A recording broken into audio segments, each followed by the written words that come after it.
Alright y'all, so the problem I'm having with our row is not necessarily that we're not working hard. I know we're all working hard. I know we're giving it our best try. But the problem is that if I were to put a barbell in your hands and ask you to snatch or clean and jerk, and you had 10 lifts to work through, each lift would have you focusing perfectly on your mechanics, right? You would set up properly, you would pull properly, and if you didn't have a good lift, you would reevaluate what you were doing, and you would figure out the cues that you needed to make those mechanics dial in. But it seems like when we get on the rower and we have something like this row conditioning today, we don't focus on mechanics because it's hard and our aerobic capacity isn't there and we're breathing hard and we're tired. So suddenly all the things we focus on mechanically goes out the window.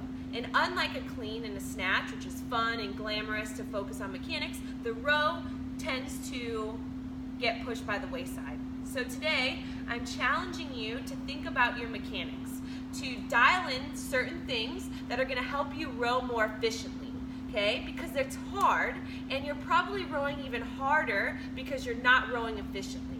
So your lung capacity is diminished, your heart feels like it's going to explode out of your chest. But if we could tweak just a few things and get you to focus more on your mechanics, on the rower, then you wouldn't feel like this row conditioning is going to kill you.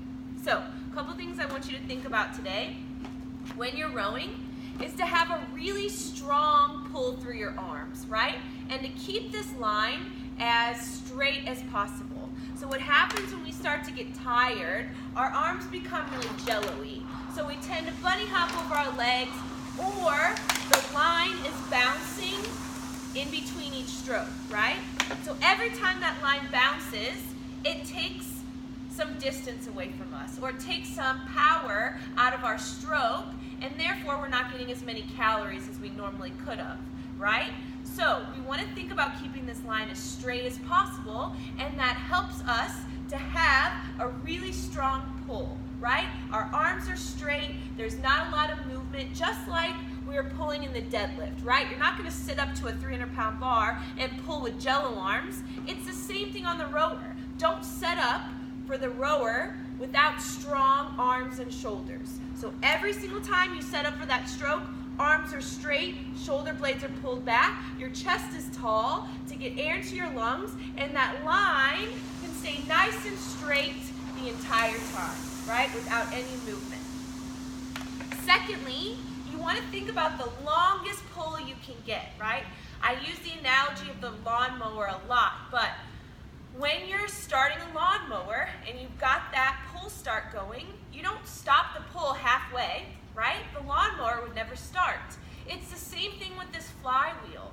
If you're not giving it your all, if you're not getting that pull all the way back every single time, you're losing all the potential of that distance, right?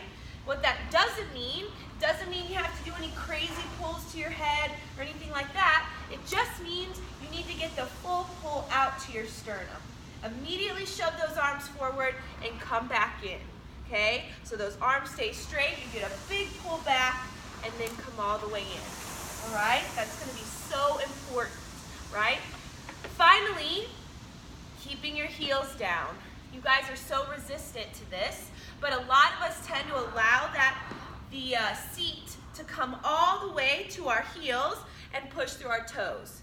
Just like we would never squat, right? You would never come out here and squat like this on your toes. It's the same thing on the rower.